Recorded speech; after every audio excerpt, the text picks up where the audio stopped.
자, 봉동때 말씀이 우리 제일교회에 임하게 되는 그런 은혜가 있기를 주의 이름으로 축복합니다. 자, 우리는 어제에 이어서 동일하게 우리는 복받은 사람입니다. 믿으십니까? 왜 복받았다고 말씀드렸죠? 왜 이런 고백이 가능하냐면 여러분, 하나님이 우리에게 주신 첫 번째 복은 우리가 주일마다 어디 가서 예배 드려야 될까, 오늘은 어디 교회 가야 될까 고민하지 아니하고 예배할 수 있는 내 교회, 우리 제일교회를 주신 것이고, 믿으시면 아멘. 아멘. 두 번째 복은 나를 위해서 말씀 전해주시고 항상 기도해 주시는, 새벽마다 밤마다 늘 생각하시는 우리 담임 목사님이 계시다는 것이고, 이제 손발이 좀 맞는 것 같아요.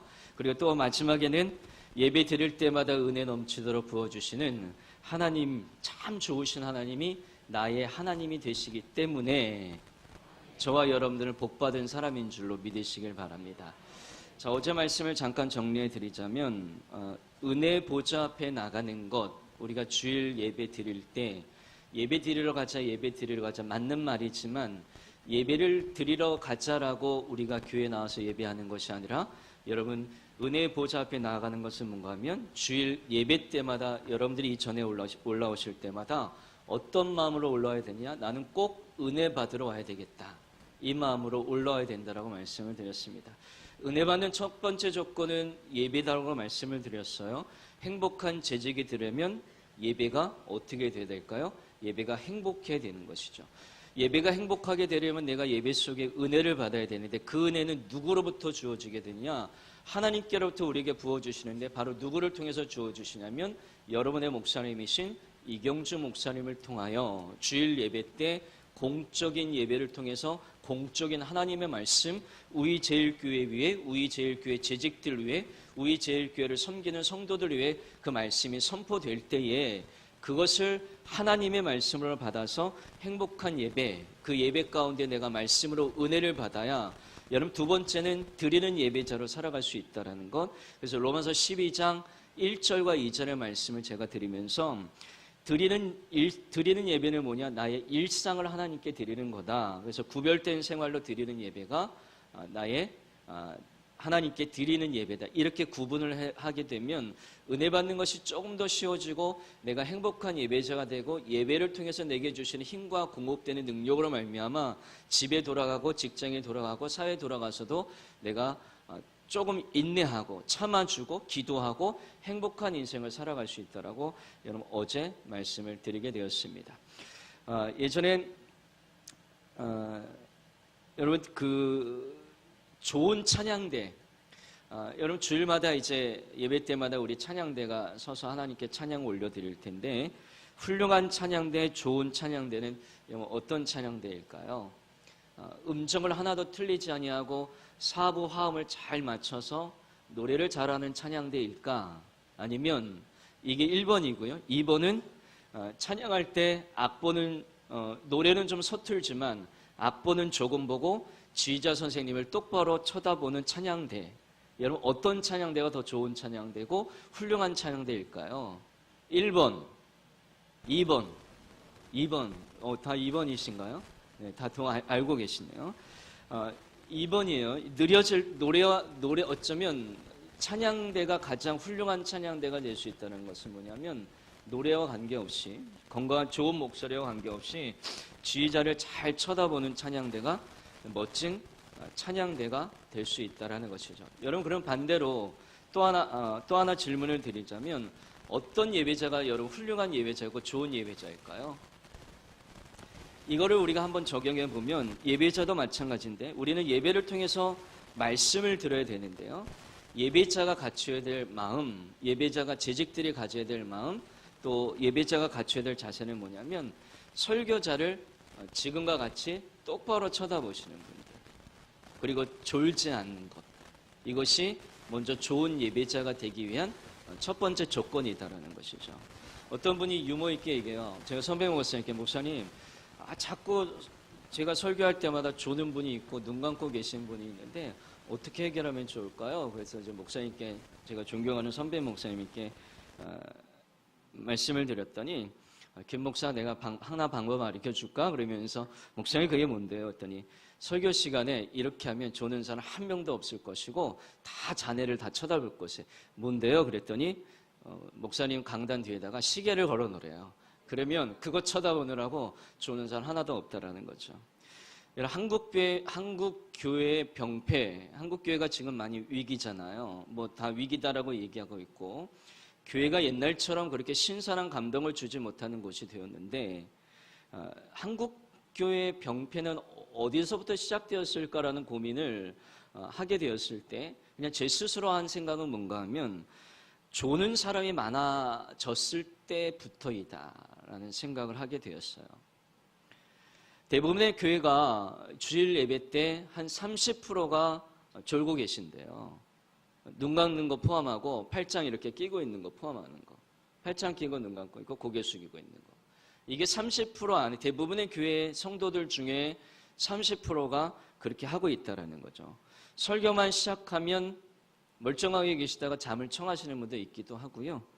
또 예배 시간에 꼭 이런 사람도 있어요. 마치 다른 사람에게는 전혀 피해를 안 줘요. 옆에 사람 방해도 안 하고 있지만 자신의 예배하는 관계없이 제3의 세계로 빠져가는 사람이 있죠. 몸은 교회에 앉아 있지만 정신은 다른 곳에 있어서 앞에 사람 옷 신경 쓰고요. 그리고 찬양대에 오늘 권사님 좀 머리가 좀 바뀌었네, 또 옷이 좀 삐뚤어졌네, 막 그런 거 쳐다보시는 분들이 있고 그 생각에 늘 빠져가며 살아가시는 분들이 있어요.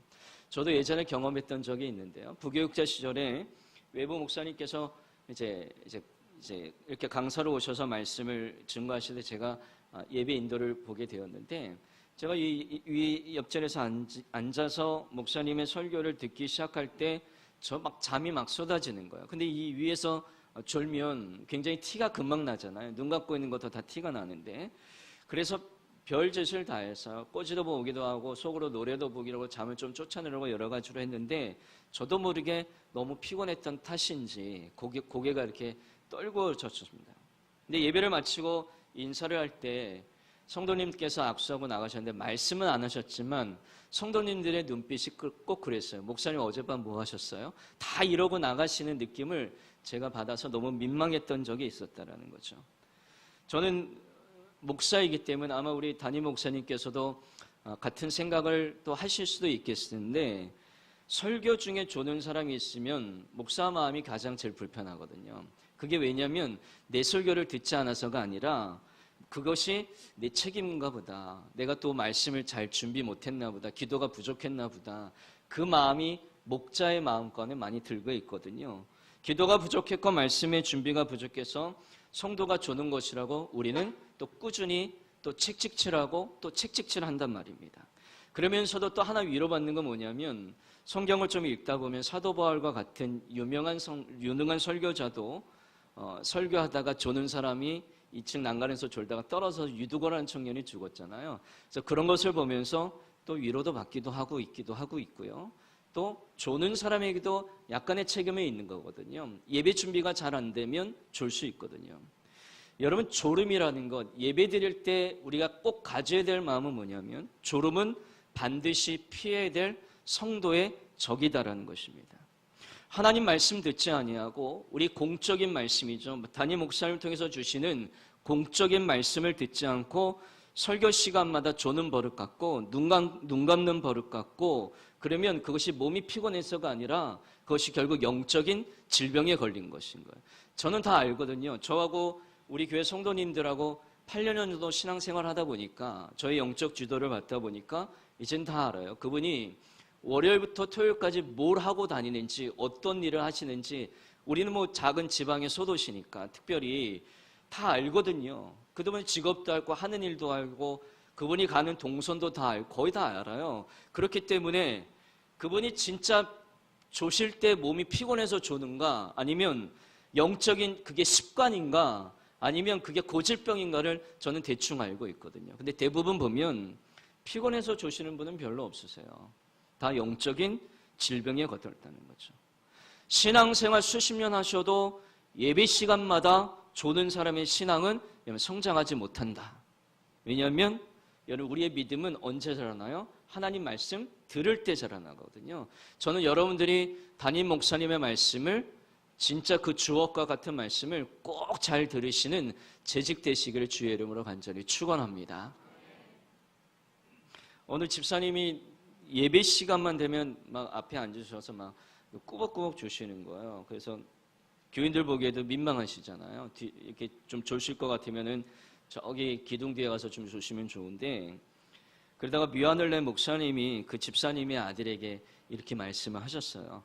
야, 아버지 옆에 있다가 아버지가 졸면 이게 깨우면 내가 예배 끝나고 너 그때만 내가 1,000원씩 줄게. 2번 깨우면 얼마? 2,000원. 3번 깨우면 3,000원. 그러면서 몇 주간은 그 아들이 아버지가 졸 때마다 막 깨웠어요. 이렇게 찌르면서. 그래서 목사님이 설교하시면서 그렇게 세고 계시다가 그 아이에게 1,000원씩 주고 2,000원씩 주고 3,000원씩 줬단 말입니다. 근데 몇 주간을 이렇게 좀 지나고 나니까 아들이 아버지를 안 깨우는 거예요. 근데 그래서 목사님이 그 아동부 아이를 불러가지고 야, 내가 1,000원씩 주는데 왜 안 깨워? 그랬더니 그러자 그 아들이 이렇게 대답을 했습니다. 아버지가 안 깨우면 2,000원씩 준댔어요. 그래서 안 깨웠다라는 거예요. 돈 때문에 안 깨운 거죠. 설교자를 똑바로 쳐다보시고 내게 주시는 하나님의 말씀에 집중하는 재직이, 저는 그 재직이 행복한 재직이라고 믿습니다. 여러분들이 그런 사람 되시길 축복합니다. 어느 가족이 주일 예배를 마치고 집에 들어가는 차 안에서 아빠가 운전하면서 그날의 예배에 대해서 막 불평을 쏟아내요. 야, 오늘 목사님 완전히 설교 죽었다. 내가 설교도 그거보단 잘하겠다 만지 그러면서 하니까 그 옆에 있던 부인이 맞장구를 또 딱 치게 되면서 뒤질자라 그 엄마도 한마디 거들어요. 여보, 설교는 설교지만 여러분 오늘 성가대 찬양도 완전히 그냥 죽었어. 그러면서 지자 따라 반주자 따라 막 테너의 그 박 집사님이 왜 이렇게 또 튀는지 왜 그런지 모르겠어. 그러면서 막 불평이 끝나지 않는 거예요.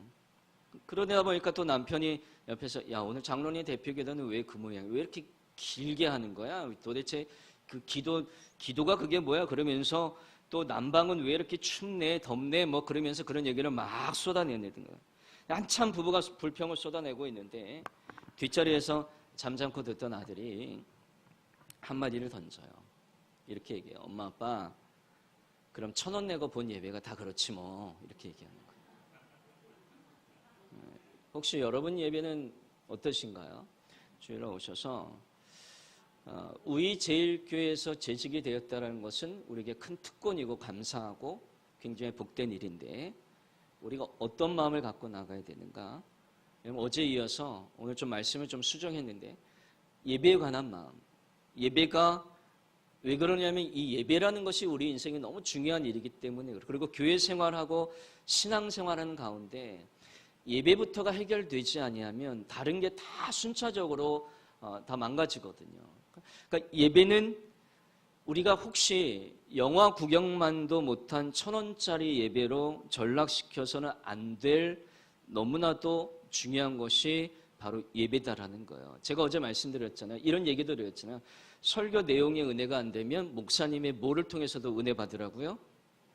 뭐요? 목소리. 제가 왜 그런 얘기를 드리냐. 물론 목소리를 통해서 은혜 받지는 않을 수 있겠지만 왜 그렇게까지 말씀을 드렸냐면 예배를 전락시켜서는 안 되거든요. 예배는 만남이거든요. 하나님을 만나야 되기 때문에 여러분 어떻게든 간에 이 예배 시간에는 승부가 갈려져야 돼요. 은혜를 받아야 되는 것. 바로 그 은혜를 주시기 위해서 각 교회마다 영적인 지도자를 세웠다는 말입니다. 근데 그 지도자는 말씀과 기도의 중심을 가지고 나가야 다른 일들은 뭐 장로님들이 행성 같은 거 장로님들이 하시고 봉사 같은 거 기도, 섬김, 신방, 권사님들이 다 맡아주고 오늘 본문의 내용들이 그거잖아요. 일이 분업되는 거. 목사님이 전심으로 말씀에 전념할 수 있도록 기도 생활할 수 있도록 재직들이 함께 도우셔야 목사님이 매주 말씀을 통해서 주시는 것 그거 내가 받아 누리는 은혜 그리고 행복한 재직이 될 수 있다는 거죠. 여러분 저는 최근 예배에 대해서 깊이 생각해 볼 2가지 사건을 경험하게 되었는데요. 하나는 뭐냐면 예배의 감격에 빠지라는 책에 보게 되면 이런 이야기가 나와요. 만약에 어떤 사람과 내가 커피숍에서 만나기로 약속을 했는데 그분이 오자마자 급하게 막 안절부절하면서 이렇게 말씀해요. 시간이 없으니까 빨리 좀 커피 좀 시킵시다. 커피가 나왔는데 그분이 서두르면서 대화를 이어가다가 시간이 딱 되니까 1시간이 지나고 나니까 저 이제 시간이 없으니까 그만 가볼게요. 그리고 그 자리를 일어서서 그냥 가버리는 거예요. 그 약적 상소에 나오신 분은 얼마나 황당할까요? 그 얘기를 보면서 혹시 우리 예배가 이런 식의 예배가 아닌가? 우리 예배를 받으시는 하나님을 기쁘시게 하는 예배가 되고 있는가? 우리는 예배가 왜 이렇게 변해버렸는가 고민하지 않을 수 없다라는 말씀이죠. 우리 너무 배가 불렀거든요. 그리고 초심을 잃어버렸어요. 성경의 표현대로 얘기하면 처음 사랑을 그냥 잊어버리고 살아가는 일들이 우리에게 너무 많다라는 겁니다. 우리가 지금도 먹고 사기 힘들다고 그러고 청년 실업에 문제가 있고 경기가 지금 떨어져서 이제 임대도 안 되고 또 건물주들도 힘들고 또 많은 사람들이 또 폐업을 선고하고 하고 있지만 여러분 30년 전, 40년 전, 50년 전, 60년과 비교할 때 보면 지금 살기 힘들다고 우리가 얘기할 수 있는 거는 감히 그때 당시 어르신들의 삶을 볼 때는 지가 힘든 건 아무것도 아닐 수도 있다라는 거죠. 그러다 보니까 그 예배의 간절함, 예배의 사모함이 잃어버리게 되었습니다. 그래서 선교지 갈 때마다 도전받는 게 있습니다. 저희 교회도 매년마다 어른들과 우리 청소년들과 청년부를 함께 이렇게 팀을 짜서 선교지에 나가게 되는데 우리가 많은 물질을 가지고 가요. 그리고 우리가 할 수 있는 것 준비해서 이렇게 가요. 선물도 포장해서 갑니다. 그런데 갔다 오면 우리가 더 은혜를 많이 받고 와요. 왜 은혜를 받느냐? 그 사람들의 예배드리는 모습을 보고 도전받고 그 순수한 신령을 배우고 다시 초심을 회복해서 돌아오는 게 선교지에 나가서 배우고 돌아오는 거거든요. 이거는 그 배움은 우리가 물질을 주고서 또 지식을 주고 어떤 선물을 주고는 비교할 수 없는 정말 값진 것들을 배우고 돌아오게 되는 거죠. 불과 몇십 년 전까지, 제가 중학교 때까지만 해도 80년대까지만 해도 한국교회가 이러지 않았거든요. 우리 예배가 이러지 않았거든요. 그때는 주의 종을 정말 목사님을 잘 쳐다보고 졸지 않고 말씀 드리려고 애쓰는 모습이 간절함이 있었거든요. 예배 시간 되면 마음이 뜨거웠거든요. 근데 어쩌다가 우리 예배가 이렇게 된지 모르겠습니다. 저도 목사가 되어서 이제 한 가지 제일 염려가 되는 건 뭐냐면 자칫 잘못하면 손해볼 수 있는 것이 예배의 방관자가 된다는 것.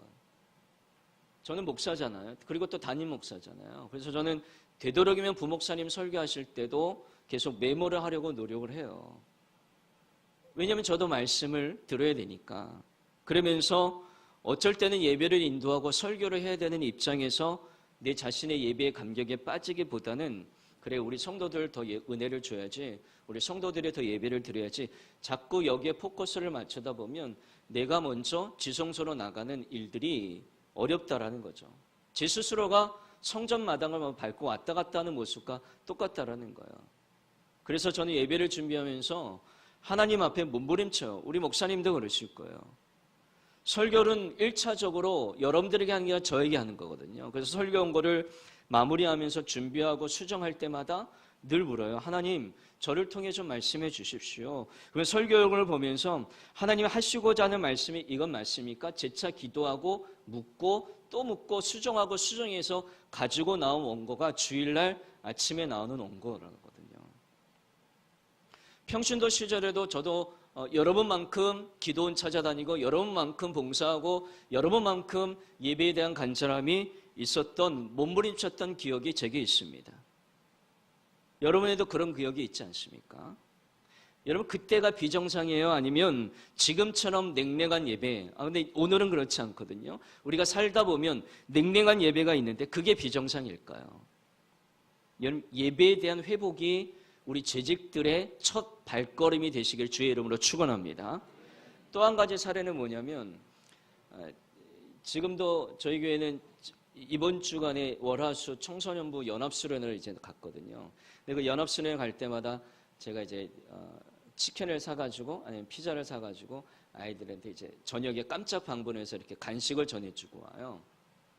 근데 몇 년 전에 그 캠프장 안에 이제 아이들을 위로 방문하러 찾아갔는데 청소년들이 한 1000명씩 모여서 같이 연합 집회를 하고 이제 유명한 밴드를 이제 찬양 밴드를 불러서 막 조명 밝히고 뭐 사운드도 굉장히 잘 해놓고 이제 나가수 하는 것처럼 그런 분위기에 퍼포먼스를 하면서 같이 예배드리는 장면들을 보면서 저도 뭔가 모르게 정말 얼마나 뜨겁게 찬양하는지 막 저도 막 가슴이 막 들뜨고 너무너무 좋았어요. 근데 그 순간 제게 갈등이 왔었어요.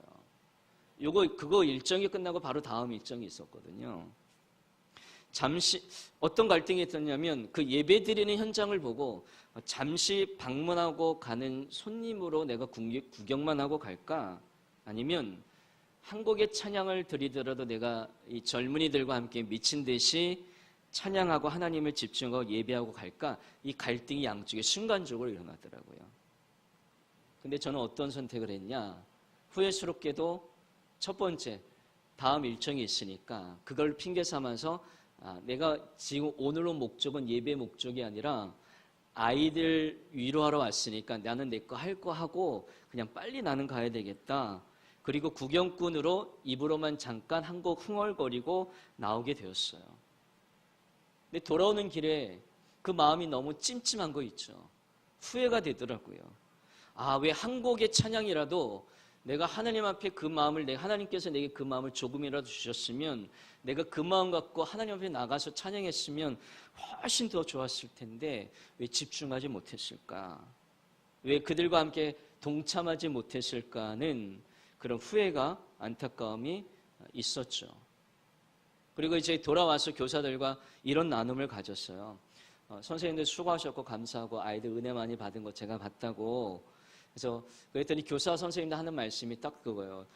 저 아이들이 교회에 가서도 똑같이 저렇게 찬양하고 뛰고 예배해야 될 텐데 라는 걱정을 하고 계신다라는 거죠.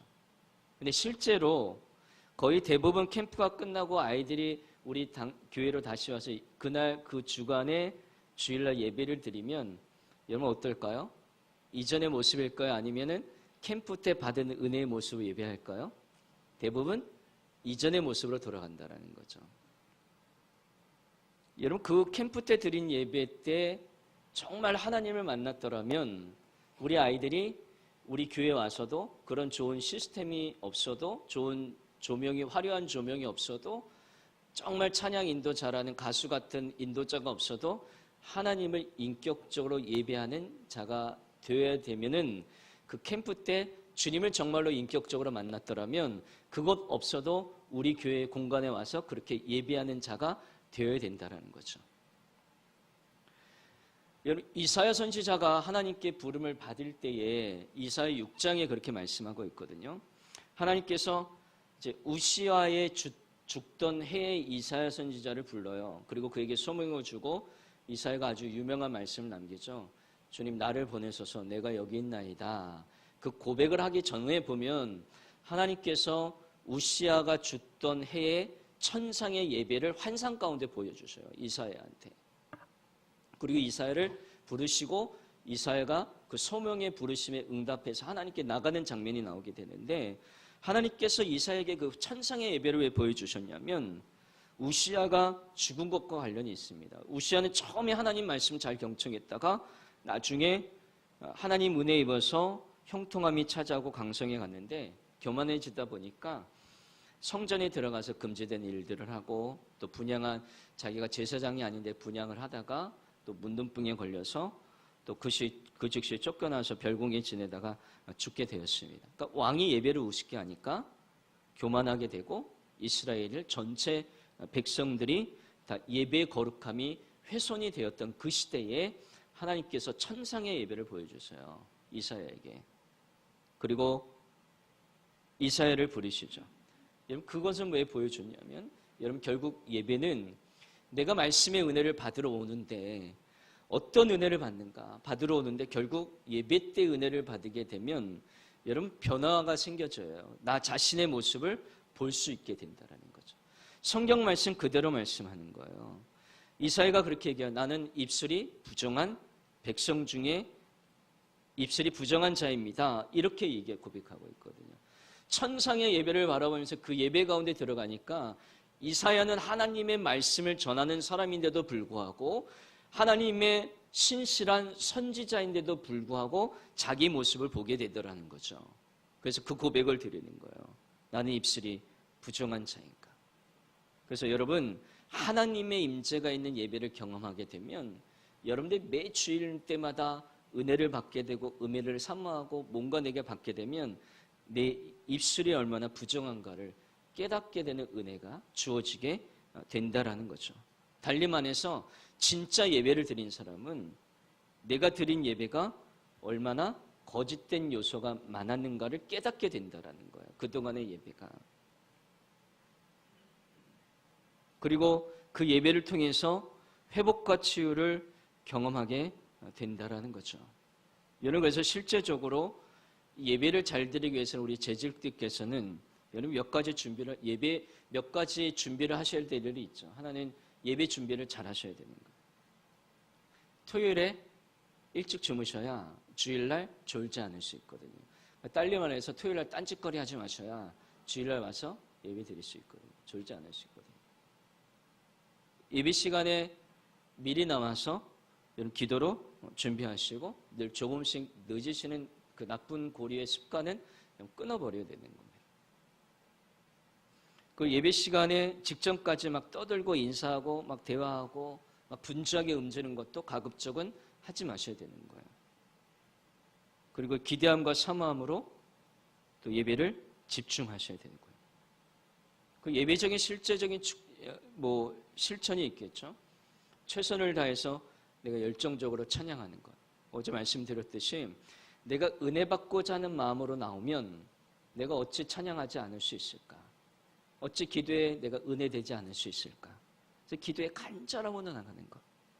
설교 말씀 되도록이면 메모해서 들으시는 것.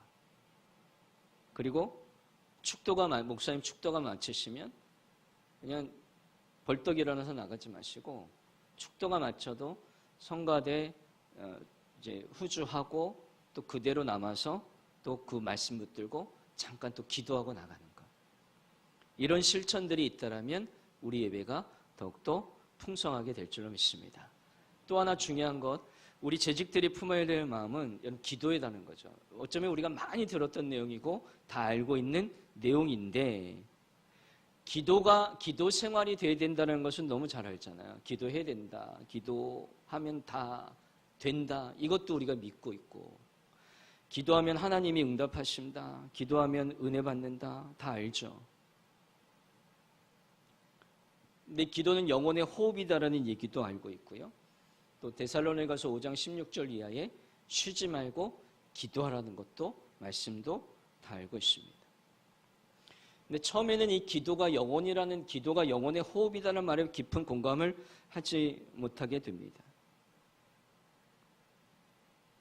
왜냐하면 우리가 숨을 쉬지 않으면은 호흡곤란을 느끼면서 답답함과 고통을 느끼게 되는데, 근데 기도하지 않고 그냥 우리가 지나가도 멀쩡하게 잘 지내는 일들이 우리가에게 너무 많이 있기 때문에 그래요. 그러나 우리 몸에는 다 망가질 정도 때까지 아무 통증도 느끼지 못하고 불편함도 느끼지 못하지만 속으로는 망가지는 장기가 분명히 있다라는 거예요. 어쩌면 우리 영혼이 그래요. 망가지는 장기가 있는지도 모르면서 우리가 살아가고 있는 가운데도 우리의 영혼이 그렇다면 더 위험하다는 거죠.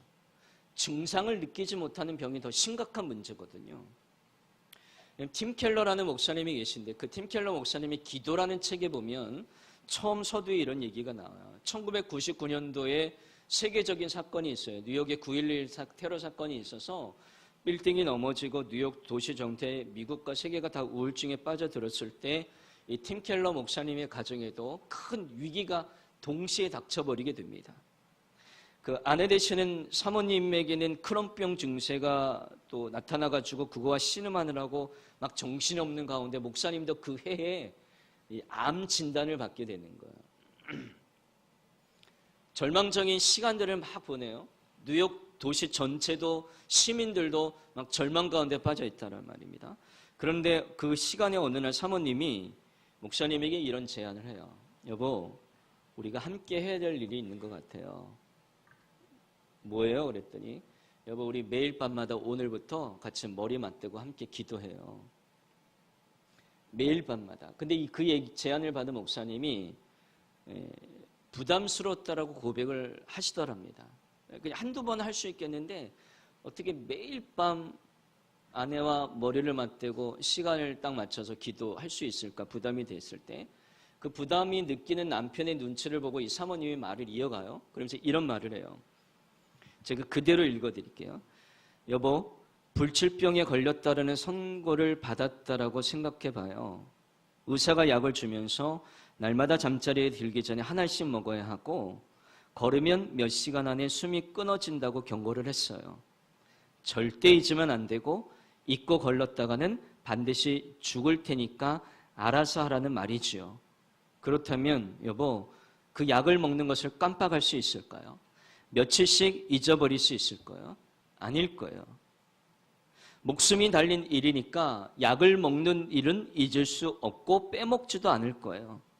여보, 우리 부부가 지금 이 위기 가운데 하나님께 매달리지 아니하면 눈앞에 닥칠 일들을 어찌할 방도가 없어요. 그러니 우리는 반드시 기도해야 돼요. 이 사모님의 말씀을 듣고 이 목사님이 그때부터 함께 부부와 맞대면서 기도드린 것을 단 하루도 빼먹지 않았다라는. 그래서 지금 21세기의 최고의 영성가의 목사님이 되었어요. 지금.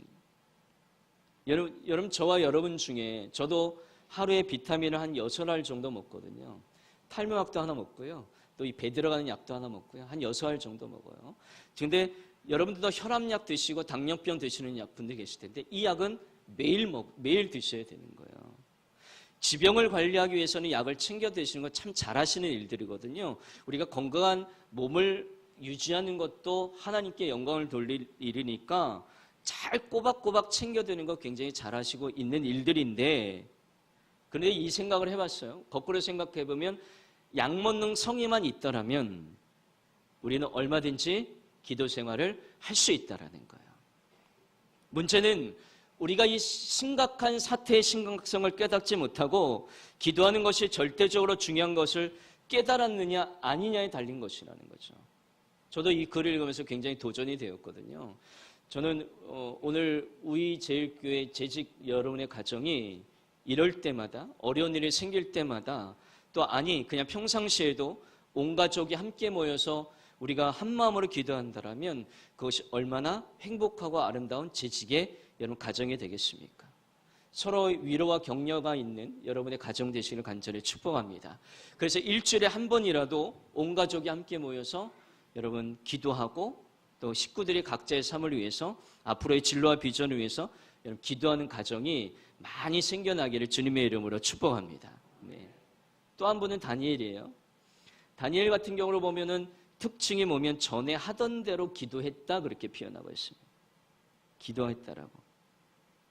다니엘의 이야기를 보게 되면 전에 하던 대로 계속 기도했다라는 그 얘기는 뭔가 하면 다니엘이 생명을 걸고 기도하니까 분명히 그때 기도하면 다니엘의 목숨이 위태로울 상태였기 때문에 다니엘은 생명을 걸고 기도했더니 하나님께서 뭘 주셨냐면 생명을 다시 허락해 주셨다라는 거예요. 여러분 기도는 우리의 방공호와 같다라는 거죠. 수없이 쏟아지는 포탄과 수없이 쏟아지는 문제들을 막아줄 수 있는 것이 여러분 방공호인데 여러분 기도하면 하나님의 은혜가 방공호처럼 우리를 이렇게 덮게 될 줄로 믿으시길 바랍니다. 다니엘이 그 기도를 드린 거예요. 전에 하던 대로 계속해서 기도했다라는 거예요. 그 기도를 드리며 나갈 때에 여러분 기도의 습관화가 되어야 되고 우리는 기도를 절대로 포기할 수 없다라는 절대 신앙을 여러분 우리가 가져야 된다는 거죠. 어느 부부가 자가용을 타고 이제 여행을 가기 위해서 인천공항을 가고 있는데 옆에 부인이 자꾸 잔소리를 합니다. 빨리 가라, 늦게 가라, 좀 저기 파란불이다, 빨간불이다 자꾸 하면서 남편의 신경을 거스리고 그러면서 우여곡절 그때 공항에 이렇게 딱 도착하게 되었습니다. 근데 공항에 도착해서 이제 수속을 이제 출국 수속을 맡기고 시간이 좀 남으니까 공항을 이리저리 돌아보니까 저 이쪽에 뭐가 있었냐면 동전을 던지고 이렇게 소원을 비는 이렇게 자그마한 연못이 그 안에 있었다라는 거예요. 시간도 남고 해서 먼저 부인이 100원짜리 동전을 이렇게 딱 던지면서 마음의 소원을 빌었습니다. 남편도 질세라 하고서 소원을 비기 위해서 남편은 더 큰 동전을 500원짜리를 가지고 동전을 확 던졌는데 그만 헛발을 디뎌가지고 그 연못에 그냥 풍덩 한 발에 빠지고 말았어요. 그때 부인이 옆에서 하는 말, 진짜 이루어지네? 이렇게 얘기했더래요. 여러분, 이 기도라는 게 동전 던져서 소원이 이루어진다라면, 여러분, 소원 못 이루는 사람이 이 세상 어디 있겠습니까? 근데 성경에는요, 소원을 이룬 사람들이 굉장히 많이 나옵니다. 우리도 주변에도 많이 있고요. 믿음의 영웅들이 있다라는 말이죠. 근데 그들이 사용한 방법은 다 똑같았습니다. 동전을 던지는 게 아니라 그 방법으로 소원을 이뤘고요. 그 방법으로 역사의 흐름을 바꿨고요. 또 그 방법으로 하나님의 권능을 받게 되었습니다. 그 방법이 뭐죠? 기도라는 것이죠. 여러분들이 이 기도를 가장 소중하게 생각하는 그런 훌륭한 재직 되시기를 간절히 축복합니다. 그래서 사무엘이 이런 말을 했습니다. 내가 너희를 위해서 기도하기를 쉬는 죄. 기도를 쉬는 게 죄다라는 이 말씀은 우리를 굉장히 좀 불편하게 만들어요. 기도를 쉰다고 해도 그를 죄인이라고 말하고 있으니 이 말씀이 우리에게 여간 불편하지 않죠. 그러나 이 사무엘이 이 말씀의 고백을 드린 시기가 언제냐면 이스라엘 백성들이 사무엘의 이제 사사로서의 시기를 마칠 쯤에 한 가지 요구를 해요. 우리나라도 왕을 좀 세워달라고. 다른 나라들처럼. 근데 사무엘은 이렇게 얘기하죠. 하나님께서 우리의 왕이 되시는데 지금처럼 우리를 이렇게 다스려 주시면 되지 뭐가 더 필요하냐. 근데 이스라엘 백성들이 이 얘기를 해요. 하나님이 왕 되신 것만으로는 불안해서 못 살겠으니까 다른 나라들처럼 우리 눈에 보이는 우리를 잘 다스려주는 왕을 좀 세워달라. 근데 결국 하나님께서 이스라엘 백성들의 요청을 들어주시죠. 그때 세운 왕이 초대 왕이 사울이라는 왕이에요. 잘 알고 계시네요. 사울이라는 왕인데 그러면서 사무엘이 모든 자신의 권한과 모든 행정의 일들, 제사장의 일들, 또 나라를 다스릴 지도자의 일들, 모든 리더십을 사울에게 이임을 시켜요. 이취임식하잖아요. 이임을 하면서 마지막 고별 설교한 게 그 내용이에요.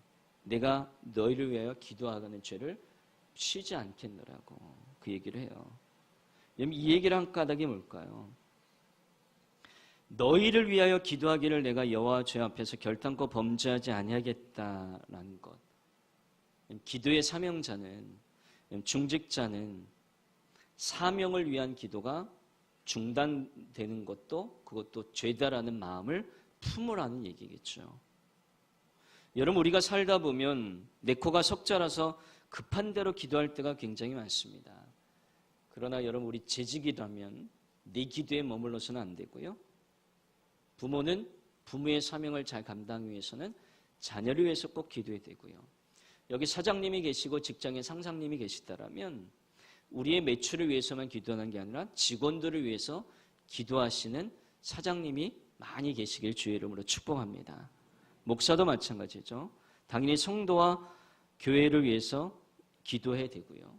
항종 집훈자들, 우리 장로님들, 권사님들, 안수 집사님들 같은 교회의 직분자와 사명자들도 특별히 기도의 사명을 쉬지 마셔야 된다는 거죠. 사울이 굉장히 멋진 말을 했어요. 너희를 위하여 기도하기를 쉬는 죄를 범하지 않겠다. 이 얘기는 내가 지금 은퇴는 하고 있지만 이스라엘 백성을 위해서 기도하는 것만큼 내가 은퇴하지 않겠다는 얘기예요. 우리는 은퇴하면 이상하게 다 내려놓는다라는 거예요.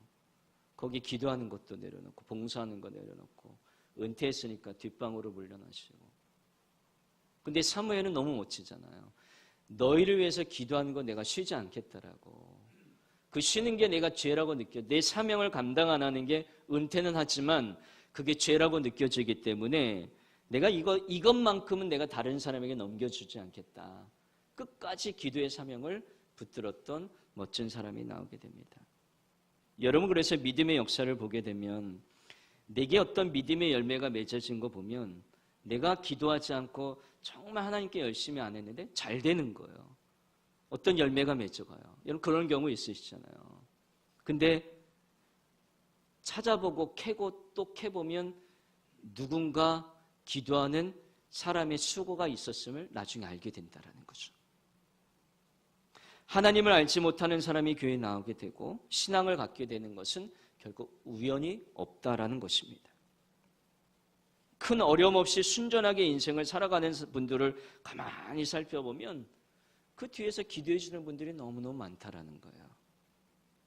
믿음의 사람에게는 우연히 잘 되는 게 없잖아요.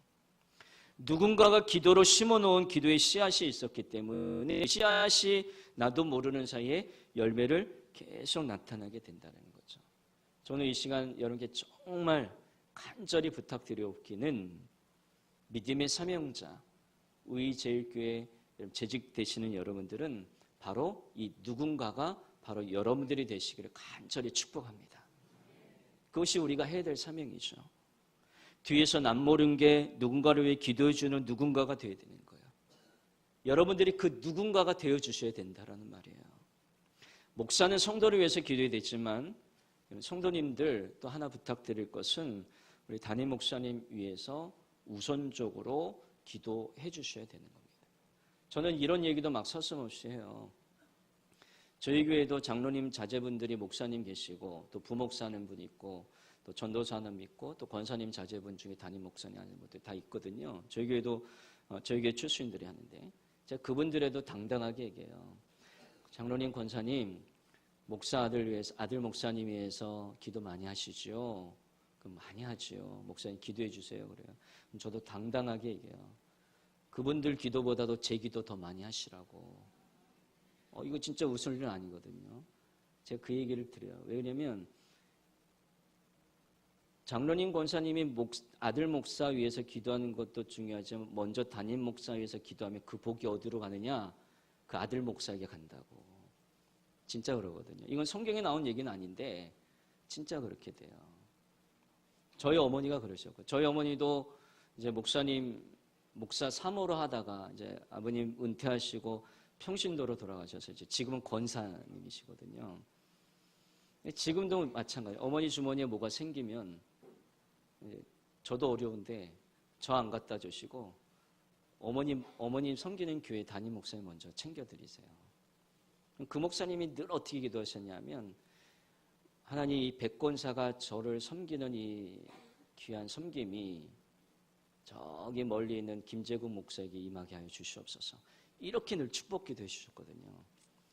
저는 이제 담임 청빙을 받아서 가게 된 것, 저는 순전히 저는 그 은혜라고 저는 지금도 믿고 있어요. 그거를 제가 경험한 저였기 때문에 제가 우리 교인들에게는 직접적으로 그걸 얘기해요. 절 위해서 절 먼저 위해서 더 많이 기도하시라고. 여러분도 마찬가지죠.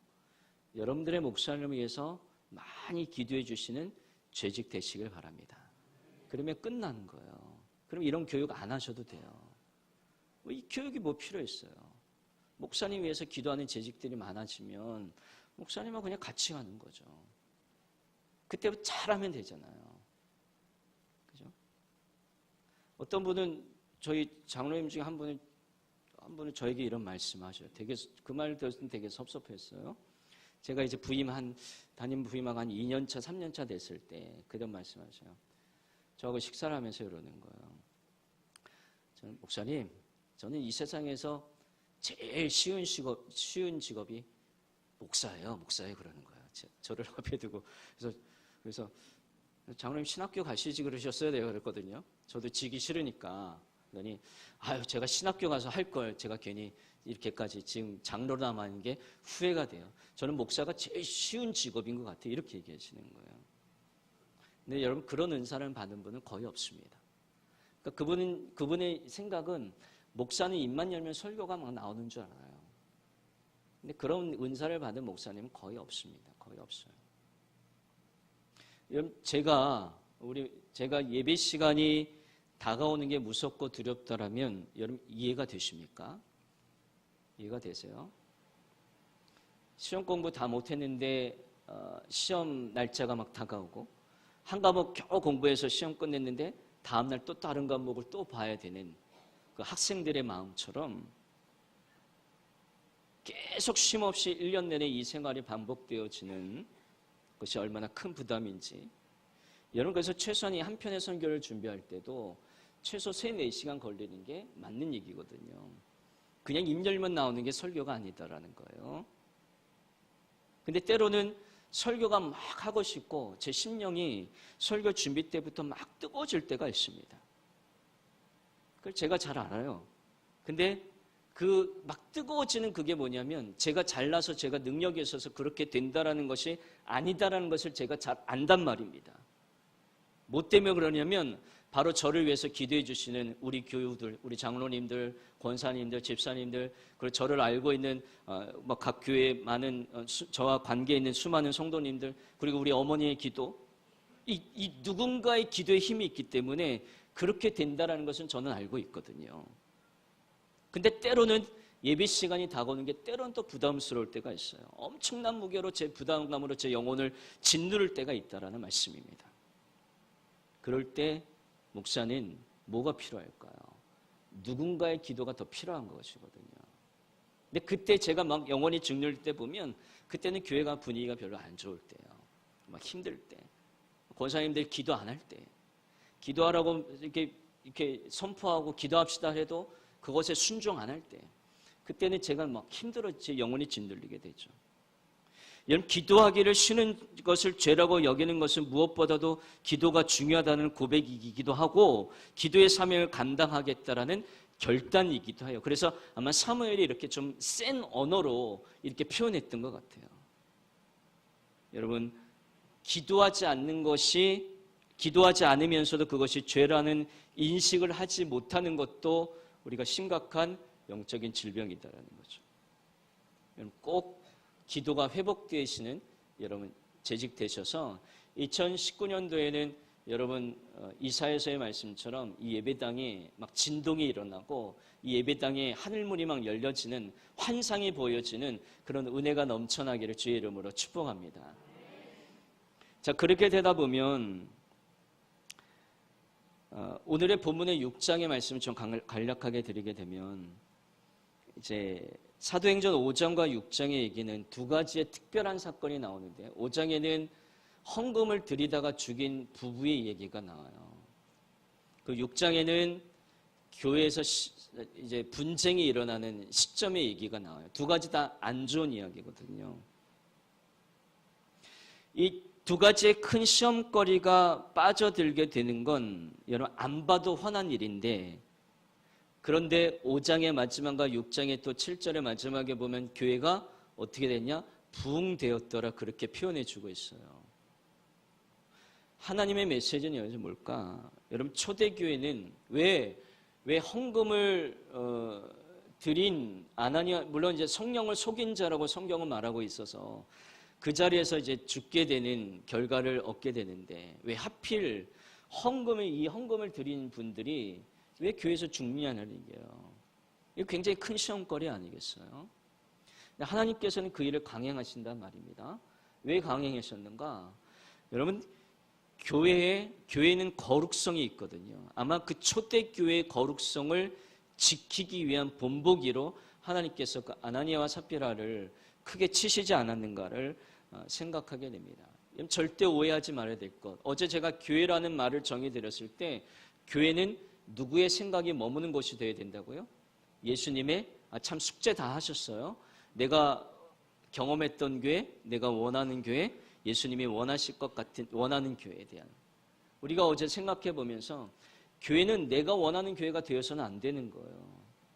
내가 바라는 것도 저도 우리 교인들한테 얘기해요. 우리 교인이 저희 교회는 큰 교회가 아닌데요. 그냥 400명 출석하고 있는 작년 400명 출석하고 있는 작은 교회인데 제가 교인들에게 해요. 여러분들이 각자 하나가 저에게 찾아오셔서 목사님 이런 교회 만들어주세요. 이런 교회가 원해요. 이런 교회 외워주세요. 저한테 말씀하지 말라고 그래요. 왜? 400명이 되는 성도들이 한 분이 다 저에게 찾아와서 이런 교회 만들어주세요. 이런 교회 만들어주세요. 그러면 400가지 교회가 되거든요. 그럼 어느 교회로 가는 게 맞을까요? 이분이 말하는 걸로 맞춰야 될까? 이분이 말하는 것으로 맞춰야 될까? 이분이 말하는 것을 맞춰야 될까요? 교회는 예수님의 생각이 머무는 것이 교회다라고 말씀을 드렸거든요. 그렇기 때문에 초대교회도 마찬가지예요. 이 초대교회가 탄생하게 된 이야기는 사람들이 의기투합해서 만든 교회가 아닙니다. 바로 사람들이 계획을 세우고 땀 흘려서 노력해서 만들어낸 공동체가 아니다라는 거예요. 교회는 한마디로 성령이 주도하시고 성령이 이끌어 가시는 성령의 공동체였다는. 근데 그 성령의 공동체에서 누굴 속였느냐? 성령을 속이는 사건이, 그런 사람들이 나타나게 되더라는 거죠. 그게 바로 아나니아와 삽비라였거든요. 성령의 역사를 거스르는 사건이 생겨나기 때문에 하나님께서는 가만히 계실 수가 없었죠. 그 현장에서 이렇게 치시게 된 거예요. 왜요? 그대로 그 사람들을 방치하다가는 교회의 거룩성을 잃어버릴 수 있기 때문에. 그 사람이 그냥 거기서 계속 다녔더라면 아마 초대교회는 큰 시험거리에 빠졌을 거예요. 우리는 이 점을 기억해야 되죠. 교회는 거룩한 공동체. 그래서 사람들이 그 일을 보고 두려워했다라고 얘기해요. 뭘 두려워했을까? 야, 도대체 교회 뭐냐? 정말 교회는 성령님이 역사하시는 교회구나. 교회를 다른 인간의 공동체처럼 생각했다는 큰일 나겠구나. 이 마음들이 아마 초대교회 성도들 마음 가운데 막 각인이 되었을 거예요.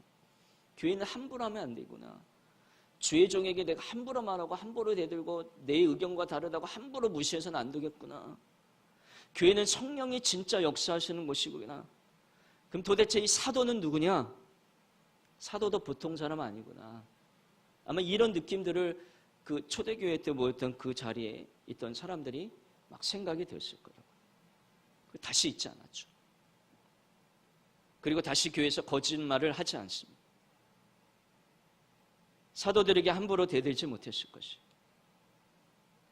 이와 같은 일이 벌어나가서 예루살렘 교회 시험이 빠졌을까요?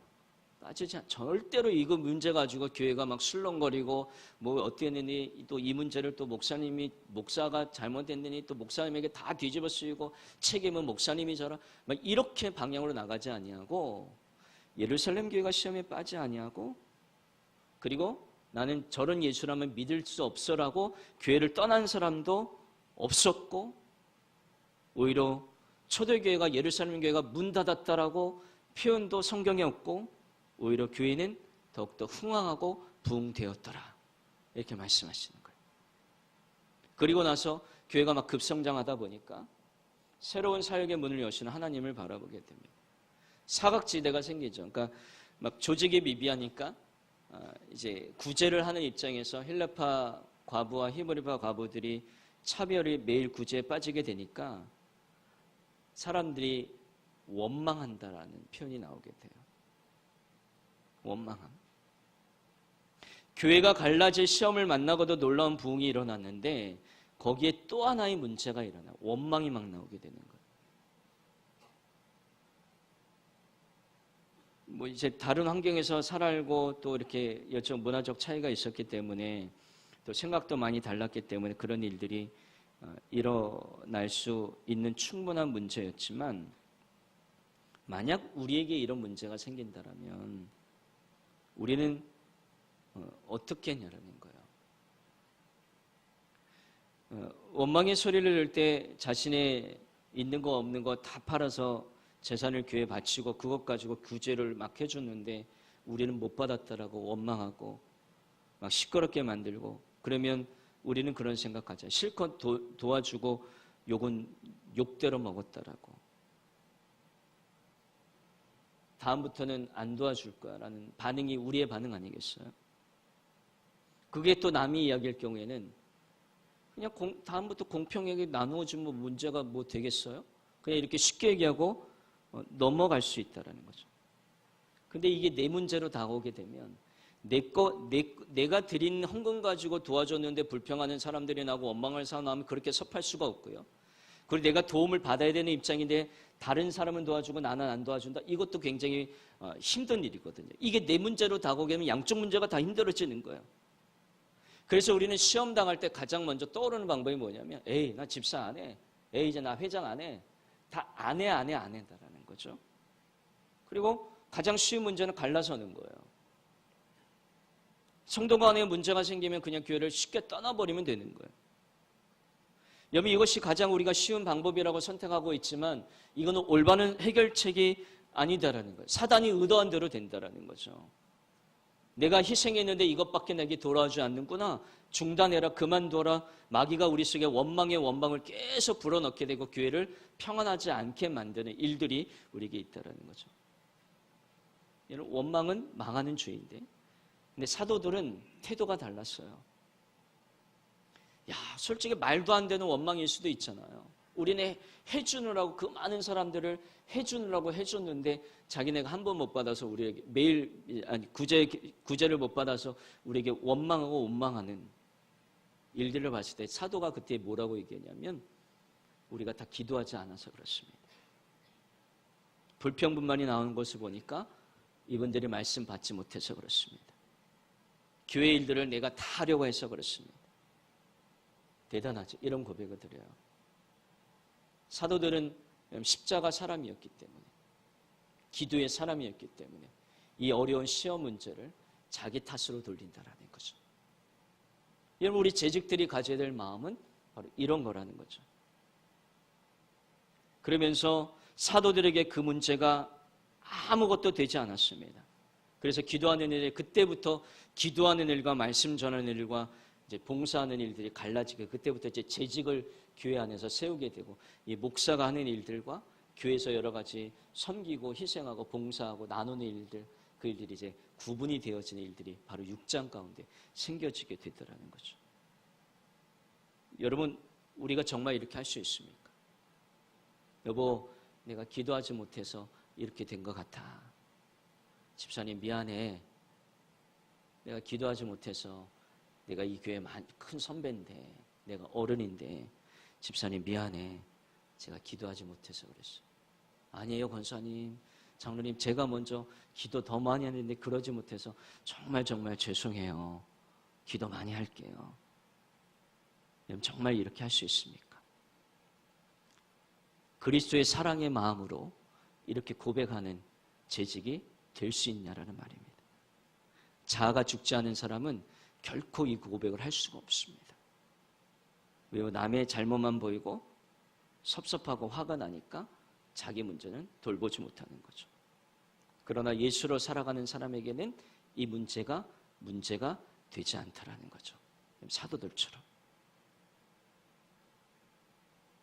그래서 예배를 통해서 여러분 말씀이 회복되어지고 우리가 기도가 회복되어지면 여러분 우리에게 우리 공동체 가운데 원망이 줄어들게 되고 시험거리가 줄어들게 되고 모든 것이 원만하게 풀어지게 되는 놀라운 은혜가 우리에게 임하게 될 줄로 여러분 믿으시길 바랍니다. 그러면 우리의 생각이 바뀌어지게 되는 거죠. 첫날 말씀드렸던 애굽의 패턴 가지고는 가나안 땅에서 살 수 없듯이 우리는 하나님 나라의 자녀가 되었으니 또 재직이 되었고 정직자가 되었으니 우리는 우리의 생각으로 살아가는 게 아니라 하나님의 생각과 하나님의 패턴과 생각으로 사는 가치관이 우리에게 변화가 되어지게 되는 그 은혜가 우리에게 임하게 되더라는 거예요. 자기를 부인하고 또 자기 중심의 삶을 예수님 중심으로 살아가는 그 회복이 우리에게 주어지게 되고 그러면 우리에게 좋은 습관들이 계속 나타나게 되죠. 좋은 습관들이 나타나게 되면서 가치관이 변화되고 습관이 회복하게 됩니다. 우리가 생활 습관이 잘못되어가지고 우리가 이 잘못으로 생기는 병들도 굉장히 많으시잖아요. 성인병이다가 우리가 그렇게 얘기하고 있는데 습관이라는 것은 익힐 습관의 버릇관이에요. 그러니까 몸에 익어서 무의식 속에 나오는 행동을 말하고 있죠. 그러니까 한 번에 행동이 두 번이 되고 두 번 되고 세 번 되면서 반복되다가 어느 순간부터는 생각보다 빠르게 무의식적으로 이렇게 나오는 게 우리의 습관이다라는 거죠. 하나님은 이 습관도 우리를 어떻게 표현해? 옛사람을 버리고 새사람을 입으라 그렇게 말씀하고 있습니다. 유혹에 따라 썩어져가는 구습을 버리라 그렇게 말씀하고 있습니다. 그러니까 우리가 옛사람의 특징은 구습을 따르는 것인데 이 달리 말하면 더 쉽게 얘기하면 옛날 습관을 따르는 행위를 버리고 새 사람을 입으라고 오늘날 우리에게 말씀해 주고 있죠. 중요한 것은 우리가 어떤 습관을 관리하느냐 중요한 것이죠. 이제 좀 말씀을 좀 정리할게요.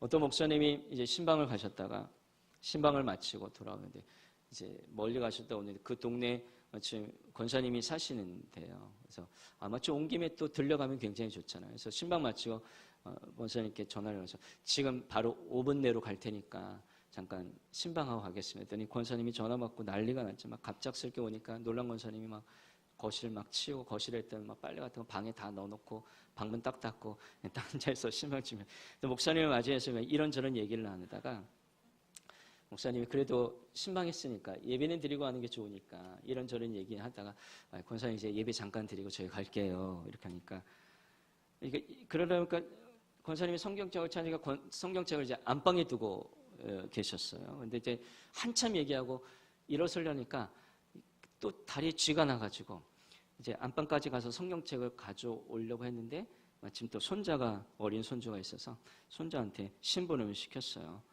성경책 하면 이렇게 못 찾아올까 봐 친절하게 그 손주에게 이렇게 설명을 해줬죠. 아가, 이 할미가 매일 아침마다 보는 거 있지? 그거 가져왔나? 이래 하니까 손자가 안방에 들어가더니 들고 낑낑대면서 나오는 거예요. 그래서 목사님이 생각해 성경책이 굉장히 큰 성경을 보시나? 그랬더니 뭘 갖고 나왔냐면 모포에 싼 그 화투를 들고 이렇게 들고 나오신 거예요. 여러분 손자가 폼나게 성경책에 딱 끼고 나오면 여러분 얼마나 좋았습니까? 그 할머니 권사님은 매일 아침 그 화투를 쳐가지고 그 미니 점 이제 재수뛰기 화투를 쳤던 모양입니다. 매일 아침마다 보는 거 있지? 그거 가지고 온나? 화투 가지고 오신 거죠. 이게 혹시 우리의 모습 아닐까요? 우리의 잘못된 습관을 끊어버리지 못하고 매일 나도 모르게 하고 있는 그 습관들, 주님은 그걸 바꾸시기를 원하신다라는 거죠. 여러분 회복은 정상으로 돌리는 거거든요. 정상. 원래 좋은 상태로 되돌리는 게 회복이에요. 그러니까 회복의 은혜는 굉장히 좋은 거예요. 원래 상태를 찾는 거니까. 여러분, 여러분 가운데 이 신앙의 회복을 위해서라면 예배가 기쁘고 행복하고 기도가 끊임없이 이어지고 그걸 통해서 내가 원망과 시험거리가 아무 문제가 안 되는 우리 공동체, 그래서 나의 가치관이 예수님의 생각으로 바뀌어지고 그러므로 인해서 생각이 바뀌니까 내 잘못된 습관은 끊어버리게 되는 이런 신앙의 회복을 위해서는 내가 원래 있어야 할 자리에서 얼마나 많이 떨어져 있는가. 여러분 우리는 그걸 알아야 됩니다. 달리 하나님과 내가 얼마나 많이 떨어져 있는가, 얼마나 많이 가까이 있는가. 여러분에게 혹시 교회에 오셔도 내가 재직이 되었고 중직이 되어서 어떤 기관의 장을 맡고 부서를 맡고 내가 교사를 하고 봉사를 하는데 왠지 모르는 막힘이 있어요. 은혜가 잘 안 돼요. 왠지 모르는 작년과 다르게 뭔가 답답함이 있어요. 일을 해도 굉장히 곤고해요. 그래서 뭔가 모르는 무기력함이 내게 돌려와요. 이런 것을 느끼신다는 재직이 혹시 계시다라면 제일 먼저 할 일은 내가 지금 하나님의 은혜에서 멀어지지 않고 있는가, 이거를 점검하셔야 되는 거예요. 목사님을 탓하고 당회를 탓하고 장로님을 탓해서는 안 되는 거예요. 내가 먼저 하나님의 은혜에서 지금 멀어지고 있지 않는가. 믿음의 사람에게 가장 큰 고통은 재산의 손질도 육체적인 질병도 아니에요. 하나님께서 다윗의 그 간절한 기도처럼 우리 안에 거하시나 성령을 거두어 가시면 그것이 우리에게는 가장 큰 고통이 될 수 있다는 거죠. 은혜보다 더 중요한 건 없습니다. 여러분 2019년도 재직 세미나는 이것으로 제가 마치고 이제 우리 담임 목사님께서 계속 여러분들의 신앙의 영적 지도를 하가시며 이제 2019년도에 큰 그림을 그리고 항해를 하게 되실 텐데 여러분 은혜는 회복되어져야 됩니다. 그래서 은혜가 다시 부어지고 만약에 은혜를 가로막던 그 어떤 것들이 있더라면 여러분 2019년도 시작하는 이 시점에서 그것을 다 걷어내시는 그런 재직 되시를, 그리고 진실로 행복한 재직 되시기를 주님의 이름으로 간절히 축복합니다. 이렇게 부족한 종을 또 초대해 주신 목사님과 또 당회원들께 감사를 드리고요. 그리고 저는 목회에 대한 큰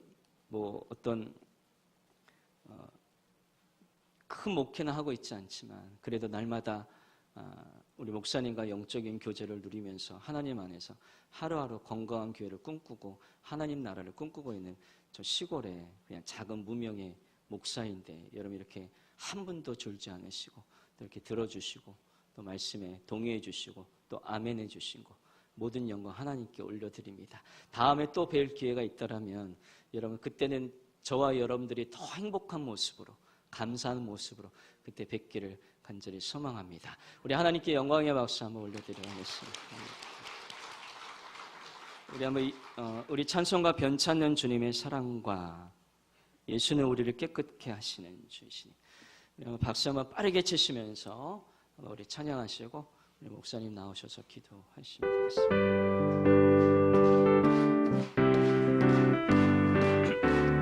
빠르게 합니다. 변찮는 주님의 사랑과 거룩한 보혈의 공로를 우리 다 찬양을 합시다. 주님을 만나볼 때까지 예수는 우리를 깨끗게 하시는 주시니, 그의 피 우리를 눈보다 더 이게 하셨네. 아멘. 우리를 깨끗게 한 피는 무궁한 생명의 물이세, 생명을 구원한 친구들.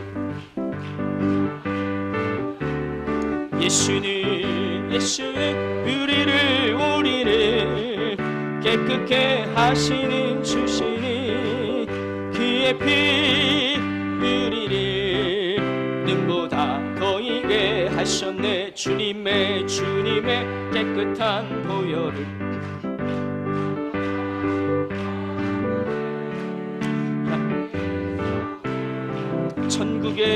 천국에 들어갈 때까지 예수는 우리를 깨끗게 하시는 주시니, 그의 피 우리를 눈보다 더 이게 하소서.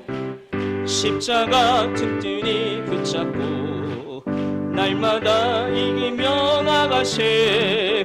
머리에 면류관 쓰고서 주 앞에 찬양할 때까지 예수를 우리를 깨끗게 하시는 주시니, 그의 피 우리를 눈보다 더 이게 예수는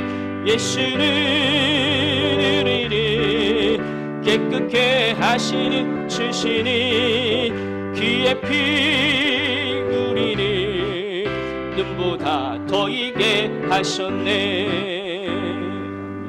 기도하겠습니다. 하나님, 이틀간의 재직 세미나를 통해서 우리가 가졌던 처음 마음, 초심을 잃어버리지 않게 하여 주시고, 오늘도 결단하고 결심했던 이 마음들이 무너지지 않도록 우리를 도와주실 줄로 믿습니다. 이번 주일 예배 때부터 드리는 시간마다 우리 성령님 역사하여 주시고 주님의 임재를 경험하게 하여 주시옵소서. 새 힘 주시고 용기 주시고 평안 주시고 특별히 시험에 든 자에게 이김을 주실 줄로 믿습니다. 우리에게 위로의 회복을 주실 줄로 믿습니다. 하나님 말씀을 통해서 은혜 받게 하여 주시옵소서. 하나님께서 날마다 일상에서 드려지는 우리의 삶을 통해서 하나님 우리 예배를 받아주시고 날마다 하늘의 은혜로 채워주시는 놀라운 은혜가 우리에게 넘쳐나게 하여 주시옵소서. 우리 제일교회를 통해서 세우신 재직들을 통하여 하나님 영광 받아주시고 우리의 삶을 온전히 주님께 드리는 아름다운 결단이 있는 우리 재직들 되게 하여 주시옵소서. 감사드리며 예수님의 이름으로 기도하옵나이다. 아멘.